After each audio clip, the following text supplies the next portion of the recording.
Hello everyone, welcome to Sanskrit जिज्ञासा। तो मित्रों, हम बात कर रहे थे हिमाचल प्रदेश शास्त्रीय कमीशन की, जिसमें वर्ष 2011 के प्रश्न पत्र को हम सॉल्व कर रहे थे। तो हमने पहले भाग में 50 प्रश्नों को देखा और आज के इस द्वितीय भाग में हम अगले 25 प्रश्न को द्वितीय भाग में देखेंगे। तो चलिए वीडियो को शुरू करते हैं। विद्यारम्भं करिष्यामि सिद्धिर्भवतु मे सदा। तो पहला प्रश्न है, गाथा सप्तशती की रचना किस भाषा में हुई है? तो गाथा सप्तशती एक गीति काव्य है जो लिखा गया है प्राकृत भाषा में। तो इसमें आपका सही उत्तर हो जाएगा ऑप्शन नंबर बी। प्राकृत भाषा में इसका नाम है गाहा सतसई।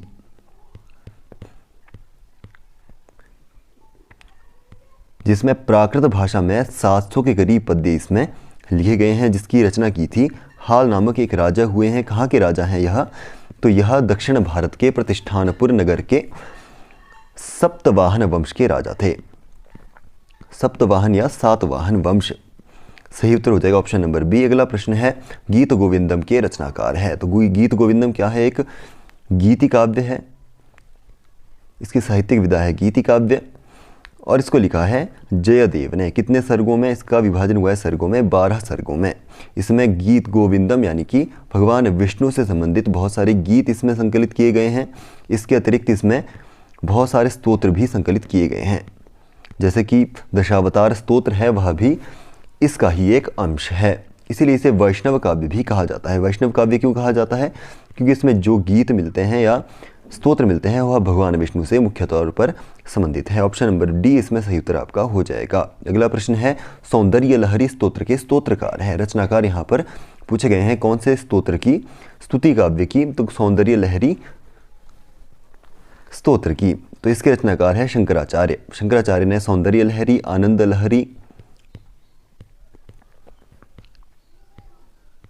इसके अतिरिक्त इनका जो सबसे प्रख्यात स्तोत्र है वह है चरपट पंजरिका स्तोत्र।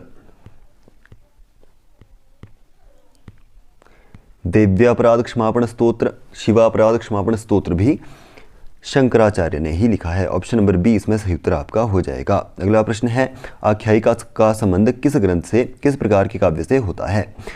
तो अग्नि पुराण के अनुसार गद्य काव्य के 5 भेद बतलाए गए हैं। अग्नि पुराण में क्यों? क्योंकि अग्नि पुराण क्या है? विश्वकोशात्मक ग्रंथ। कुछ मानते हैं, कुछ हमारे साहित्यकार ऐसा मानते हैं कि लौकिक जो हमारा साहित्य है उसका प्रारंभ हुआ था अग्नि पुराण से ही, परंतु कुछ मानते हैं कि जो हमारा नाट्य शास्त्र है वह ही हमारा सबसे पहला प्रबंधात्मक काव्य है। तो अग्नि पुराण ने 5 भेद गद्य काव्य के बतलाए हैं। कौन कौन से? आख्यायिका, कथाखंड, कथा परिकथा तथा कथा लिखेति मन्यन्ते, गव्य काव्यंच पंचधा। कौन कौन सा है? तो आख्यायिका, कथा, खंड कथा, परिकथा, कथालिका। इस तरह से 5 प्रकार के गद्य काव्य अग्नि पुराण में 5 विधा उसकी बतलाई गई है। आख्यायिका जैसे बाणभट्ट की एक आख्यायिका है हर्षचरितम, जिसमें राजा हर्ष के जीवन के विषय में बहुत सारा ज्ञान हमें होता है। तो यह क्या है? आख्यायिका। किसका भेद है? तो गद्य काव्य का ही भेद है। ऑप्शन नंबर सी इसमें सही उत्तर आपका हो जाएगा। अगला प्रश्न है, वासवदत्ता किसकी रचना है? तो वासवदत्ता एक गद्य काव्य है। गद्य काव्य में यह एक कथा है जिस पर मैंने चर्चा की थी। गद्य काव्य के 5 भेद। इसमें कंदर्प केतु और राजकुमारी वासवदत्ता, कंदर्प केतु भी राजा है, दोनों की प्रणय की कथा इसमें वर्णित की गई है। किसने की है? सुबंधु ने। इसके रचनाकार कौन है? सुबंधु। और इसकी सबसे मुख्य विशेषता क्या है? श्लेष। इन्होंने कहा भी है प्रत्यक्षर श्लेषमय प्रबंध विन्यास वैदग्ध्य नितिर निबंधनम, यानी कि प्रत्यक्षर में श्लेष की संकल्पना इन्होंने अपने ग्रंथ में दर्शाई है और खुद इसका लिखित तौर पर इसका उदाहरण दिया है, प्रत्यक्षर श्लेषमय प्रबंध विन्यास वैदग्ध्य निधिर निबंधनम। तो यदि पूछा जाए श्लेष किस गद्य काव्य की विशेषता है, तो वह है सुबंधु के वासवदत्ता काव्य की। अगला प्रश्न है, बाणी बाणो बभूवा किसने कहा है? तो यह कहा गया है बाणभट्ट के विषय में। किसने कहा है? गोवर्धनाचार्य, जो एक टीकाकार रहे हैं, व्याख्याकार माने जाते हैं। इन्होंने कहा था कि जाता शिखंडी निप्राग यथा शिखंडी तथावगच्छामि प्रगल्भ्यमधिकमाप्तुम बाणी बाणो बभूव इति, यानी कि जिस प्रकार से अधिक प्रगल्भता को प्राप्त करने के लिए शिखंडिनी शिखंडी हो गया था, उसी प्रकार अधिक प्रगल्भता को प्राप्त करने के लिए माँ सरस्वती, माँ वाक या वाणी पुरुष के रूप में बाण भट्ट स्वरूप को धारण करके इस धरती पर अवतरित हुई। तो ऐसा उन्होंने माना है। ऑप्शन नंबर ए सही उत्तर इसका हो जाएगा। अगला प्रश्न है, अंबिका दत्त की रचना का आधार कौन सा व्यक्तित्व है? तो आधुनिक काव्य के सबसे प्रमुख रचनाकार रहे हैं अंबिका दत्त। अंबिका दत्त व्यास, जिनका जन्म हुआ, जिनके पूर्वज थे राजस्थान के, तो धौलाधूत नामक एक स्थान पे इनका जन्म हुआ था। 1858 में इनका जन्म समय माना जाता है और इनकी एकमात्र सबसे प्रसिद्ध रचना है, हालांकि इनकी बहुत सारी रचनाएं हैं पर प्रसिद्धि की बात करें तो शिवराज विजय इनकी सबसे प्रसिद्ध कृति है, जो हमारे संस्कृत साहित्य का पहला उपन्यास है। गद्य काव्य में आज तक कोई भी उपन्यास नहीं लिखा गया था 1901 से पहले। 1901 में इसका संकलन हुआ था। तो इसका कथानक क्या था? तो यह मराठा सम्राट हुए हैं शिवाजी, उनके राष्ट्र के प्रति जो प्रेम था या मुगलों से जो उन्होंने स्वराष्ट्र दिलाने में सहायता की थी, उसके विषय में यहाँ पर इस ग्रंथ में लिखा गया है। तो इसमें नायक कौन है? शिवाजी। जिनकी माता कौन थी? इनकी माता थी जीजाबाई और पिता कौन थे? शाहजी भोसले। तो उनकी कथा इसमें वर्णित की गई है कि उन्होंने किस तरह मुगलों के साथ उनका कैसा संघर्ष रहा, वह सभी इसमें वर्णित किया गया है। मुगलों के लिए यहाँ इसमें कौन सा शब्द प्रयोग में किया गया है? यवन। मुस्लिम के लिए यवन शब्द इसमें प्रयोग में किया गया है। इसके अतिरिक्त इसके विभाजन की बात करें तो इसका विभाजन 3 विराम और प्रत्येक विराम में 4 निश्वास हैं, यानी कि 12 निश्वासों की संख्या इसमें मिलती है। तो इसका सबसे मुख्य कैरेक्टर कौन सा था? शिवाजी। और इसमें जो खलनायक है वह कौन है? औरंगजेब, जिसके लिए इसमें औरंगजेब करके शब्द प्रयोग में लाया गया है। Option number B. तो इनका व्यक्तित्व का आधार क्या रहा है? शिवाजी, क्योंकि इनकी प्रसिद्धि हुई थी वह शिवराज विजय के आधार पर ही हुई थी। और यह संस्कृत साहित्य के पहले उपन्यासकार माने जाते हैं। उपन्यास यानी कि नॉवल, जिसको हम इंग्लिश में कहते हैं। ऑप्शन नंबर बी इसमें सही उत्तर आपका हो जाएगा। अगला प्रश्न है, भारत चंपू के रचयिता हैं। तो चंपू क्या है? तो गद्य पद्यमयम काव्यम चंपुरित्यभिधीयते, यानी कि गद्य और पद्य दोनों का समन्वय जिस ग्रंथ में हो वह क्या है? कौन सा काव्य ग्रंथ कहलाएगा? चंपू काव्य ग्रंथ कहलाएगा। जैसे कि नल चंपू है या यशस तिलक चंपू है, बहुत सारे चंपू काव्य हमें देखने को मिलते हैं। तो भारत चंपू महाभारत कथा पर आधारित एक चंपू काव्य है। महाभारत का नाम पहले जय भारत करके इसका विकास हुआ था, तो इसलिए यहाँ पर भारत शब्द का प्रयोग किया गया है। तो इसमें सही उत्तर हो जाएगा ऑप्शन नंबर डी। अनंत भट्ट ने इसको संकलित किया था। कौन सी शताब्दी में? 15वीं शताब्दी में उन्होंने इसको लिखा था। अगला प्रश्न है, गुणाढ्य की रचना कौन सी है? तो गुणाढ्य की प्राकृत भाषा की पैशाची भाषा में लिखा गया उनका एक काव्य है। कौन सा? बृहत कथा। तो यह पैशाची भाषा में लिखा गया है। ऑप्शन नंबर ए सही उत्तर इसका हो जाएगा। और इसका ही संस्कृत रूपांतरण किया था क्षेमेंद्र ने। औचित्य संप्रदाय के जो प्रवर्तक हैं क्षेमेंद्र, उन्होंने इसको संस्कृत भाषा में संकलित किया था बृहत कथा मंजरी नामक ग्रंथ में। इसके अतिरिक्त पंडित सोमदेव ने भी इसी ग्रंथ को आधार मानकर उपजीव्य के रूप में इस ग्रंथ को स्थापित करके काव्य लिखा था कथा सरित सागर। तो इन दोनों ने बृहत कथा को ही आधार मानकर संस्कृत में इसका रूपांतरण किया था, बृहत कथा मंजरी और कथा सरित सागर में। अगला प्रश्न है, मध्यम व्यायोग किसकी कृति है? तो भास के मैं हमेशा 13 रूपों की चर्चा करता रहता हूँ, जिसमें रामायण मूलक काव्य हैं, महाभारत मूलक काव्य हैं, उदयन मूलक काव्य हैं और लोक कथा मूलक या कल्पना प्रसूति काव्य। इस तरह से 4 भागों में 13 इनके रूपों को संकलित किया गया है। तो बात करें मध्यम व्यायोग की, तो यह महाभारत कथा पर आधारित एक नाटक है। मध्यम शब्द का अर्थ क्या है कि पांडवों में जो मध्यम पुत्र है, कौन? भीम।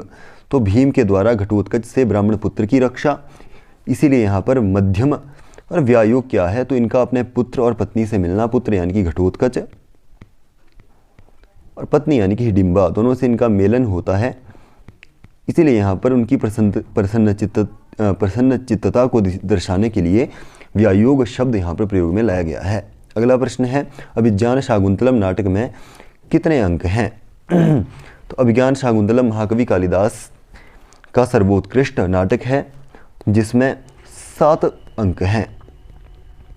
7 अंकों में भी चौथा अंक सबसे श्रेष्ठ माना गया है कि काव्येषु नाटकम रम्यम तत्र रम्या शकुंतला तत्रापि चतुर्थंकस तत्र श्लोक चतुष्टयम। तो यासी अत्यद्य शकुंतलेति हृदयम से लेकर शुश्रूषस्व गुरून् कुरु प्रेयसखी तक जो यह 4 पद्य हैं यह चौथे अंक के सर्वश्रेष्ठ माने गए हैं। तो यदि पूछा जाए कि 7 अंकों में सर्वश्रेष्ठ अंक कौन से है अभिज्ञान शाकुंतलम में, तो चौथा अंक है। उसमें से कितने श्लोक मुख्य माने गए हैं? 4 श्लोक, जो चारों के चारों हमें याद करना आवश्यक होते हैं। अगला प्रश्न है, वासंतम कुसुमम फलम च युगपत ग्रीष्मस्य सर्वम च यद। शाकुंतलम के विषय में ये उद्गार किसके हैं?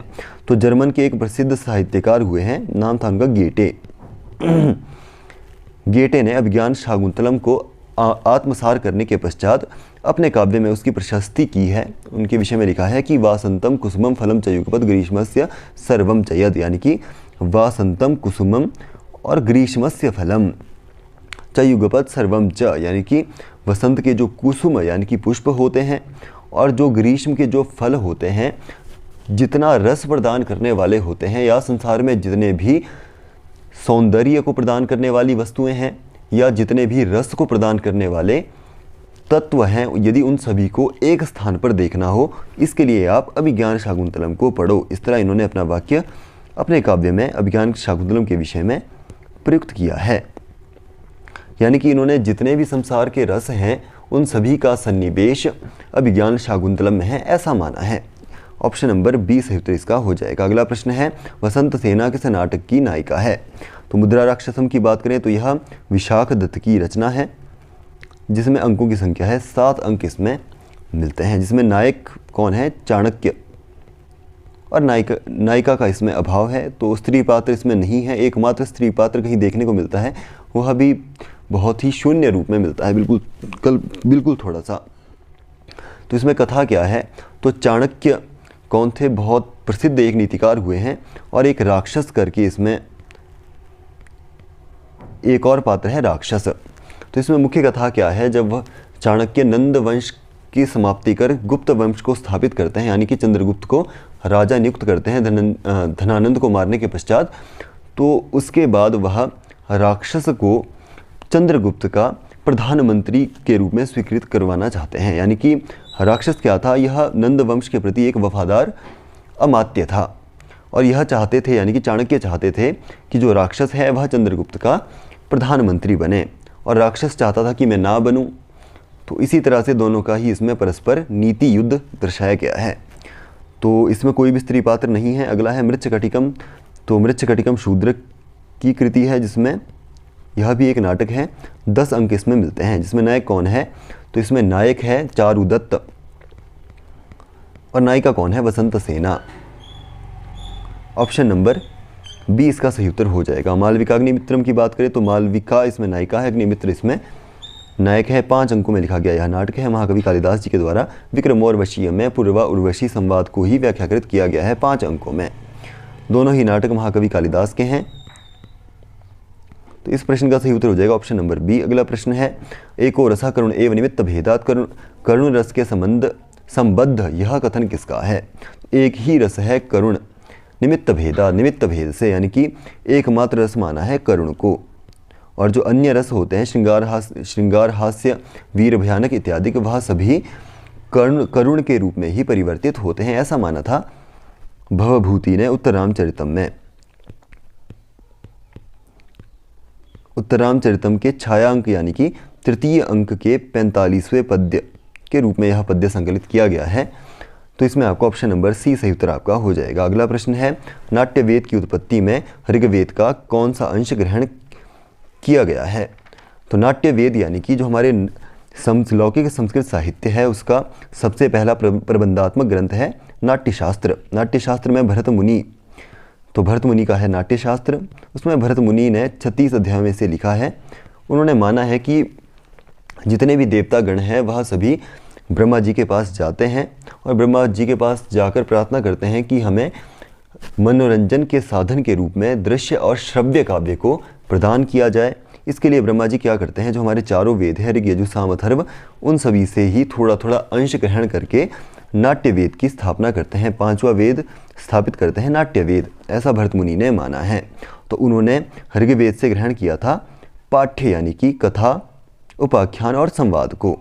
यह किससे ग्रहण हुआ था, ऋग्वेद से। ऑप्शन नंबर ए इसमें सही उत्तर आपका हो जाएगा। यजुर्वेद से ग्रहण किया था अभिनय को, और सामवेद से गीत को, अथर्ववेद से रस को ग्रहण उन्होंने किया था। इस रूप में उन्होंने पांचवा वेद संकलित किया था नाट्य वेद, और उसी से ही नाट्य शास्त्र की व्युत्पत्ति उन्होंने मानी है। तो सही उत्तर हो जाएगा ऑप्शन नंबर ए। अगला प्रश्न है, वाक्यम रसात्मकम काव्यम किस आलंकारिक का कथन है। तो जो काव्य का लक्षण है वाक्यम रसात्मकम काव्यम, वह विश्वनाथ ने साहित्य दर्पण में दिया है। उन्होंने माना है रसात्मकम वाक्यम काव्यम, यानी कि रस से युक्त जो वाक्य है वही काव्य है। मम्मट की बात करें तो तद्दोषौ शब्दार्थौ सगुणौ अनलंकृति पुनः क्वापि, यह माना है मम्मट ने। इसके अतिरिक्त आनंदवर्धन की बात करें तो यह ध्वनि संप्रदाय के प्रवर्तकाचार्य हैं, तो इन्होंने ध्वनि को ही काव्य की आत्मा के रूप में स्वीकृत किया है। काव्य से आत्मा ध्वनि ही। भामह की बात करें तो शब्दार्थौ सहितौ काव्यम, और शब्द और अर्थ के सहित जो काव्य है उसे ही काव्य कहा जाए। अगला प्रश्न है, काव्य में साधारणीकरण शब्द किस तत्व से संबद्ध है। तो रस से संबद्ध है, क्योंकि रस का जो रस सूत्र किसने लिखा है, भरत मुनि ने लिखा है। तो रस का जो उन्होंने लक्षण दिया था उसके चार मुख्य व्याख्याकार हुए हैं। क्या दिया था उन्होंने, विवाहभाव, अनुभाव, व्यभिचारी, संयोगा, दर्श निष्पत्ति, इस तरह से उन्होंने रस का सूत्र दिया था। उसके चार प्रमुख व्याख्याकार हुए हैं, जिसमें से पहले हैं भट्टलोलट, जिन्होंने उत्पत्तिवाद दिया है। रस की उत्पत्ति किससे मानी है उन्होंने, उत्पाद्य और उत्पादक, इन दोनों के कारण रस की उत्पत्ति उन्होंने भट्टलोलट ने मानी है। दूसरे मिलते हैं शंकुक का मिलता है अनुमितिवाद, जो इन्होंने किसके आधार पर अपना मत दिया था, न्यायशास्त्र के चित्रतुरग न्याय के आधार पर इन्होंने अपना मत दिया है। उत्पत्तिवाद मीमांसा दर्शन पर आधारित था। और तीसरा आता है भट्टनायक का भुक्तिवाद, तो इन्होंने सांख्य दर्शन पर आधारित अपना रस उत्पत्ति के विषय में मत दिया था कि जो रस है न तो वह प्रतीत होते हैं, न ही वह व्यक्त होते हैं, और न ही उनको व्याख्या किया जा सकता है, न ही वह उत्पन्न होते हैं। इस तरह इन्होंने माना था रस क्या है, सामाजिकों के द्वारा आस्वादन का विषय है, उपभोग का विषय है, ऐसा माना था भट्टनायक ने। और इसी को ही साधारणीकरण शब्द से प्रयुक्त किया जाता है। और अगले आते हैं अभिनवगुप्त का अभिव्यक्तिवाद। इस तरह से चार रस सूत्र के प्रमुख व्याख्याकार मिलते हैं। ऑप्शन नंबर ए इस प्रश्न का सही उत्तर आपका हो जाएगा। अगला प्रश्न है, शास्त्रों में पुरुषार्थ कितने कहे गए हैं। तो चार है, धर्म अर्थ काम मोक्ष। अगला प्रश्न है, माधव किस मास का नाम है। तो वैशाख मास का परिणाम है माधव मास। अगला प्रश्न है, आदित्याः, यह शब्द किस संख्या का वाचक है। तो द्वादशादित्याः, 12 आदित्य सूर्य कहे गए हैं। सूर्य के अपर नाम 12 हैं। तो इसी तरह यहाँ पर द्वादशादित्य यानी कि द्वादश से आदित्यों का ग्रहण होता है, या आदित्यों से द्वादश संख्या का बोध होता है। अगला प्रश्न है, आद्यपतना असमवाय कारणम किसका लक्षण है। तो तर्क संग्रह में 24 गुण दिए गए हैं, जिनमें से एक गुण है गुरुत्व। तो गुरुत्व का लक्षण क्या है, आद्यपतना असमवाय कारणम, आद्यपतन असमवाय कारणम गुरुत्वम, यानी कि प्रथम पतन के असमवायी गुण को गुरुत्व कहते हैं। असमवायी क्या है, तो जैसे तंतु संयोग जो है वह पट का असमवायी कारण है, तो वह ही असमवायी कारण कहलाता है। गुरुत्व यानी कि भारीपन।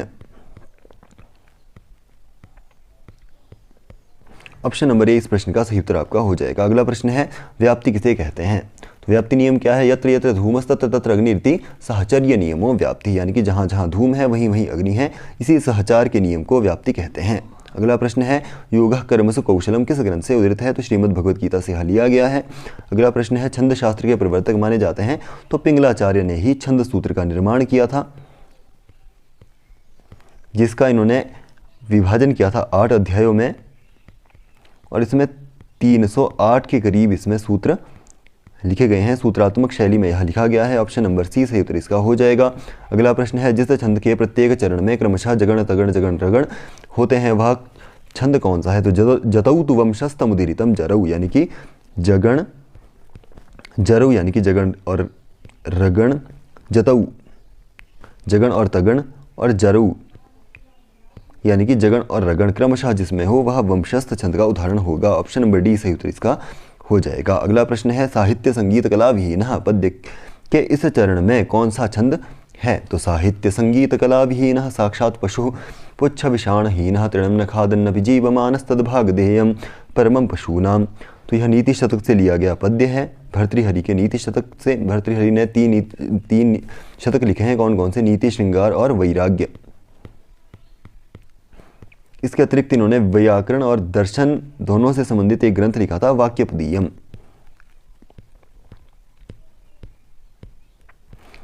तीन 300 ईसा पूर्व इनका समयकाल है, किसका? भर्तृहरि का। तो बात करें इस पद्य में कौन सा छंद है, तो इंद्र वज्रा छंद इसमें प्रयुक्त होता है। ऑप्शन नंबर ए इसमें सही उत्तर आपका हो जाएगा। तो आज की वीडियो में इतना ही। उम्मीद करता हूँ आपको हमारी वीडियो पसंद आई है, और वीडियो यदि पसंद आई है तो वीडियो को लाइक करें, और यदि आपको कुछ कैसी लगी है वीडियो तो इसके लिए हमें कमेंट में ज़रूर लिखें और मित्रों के साथ शेयर करें। अगर यदि चैनल इंपॉर्टेंट आपको लगता है तो चैनल को सब्सक्राइब करना ना भूलें। मिलते हैं अगले भाग में, तब तक के लिए धन्यवाद।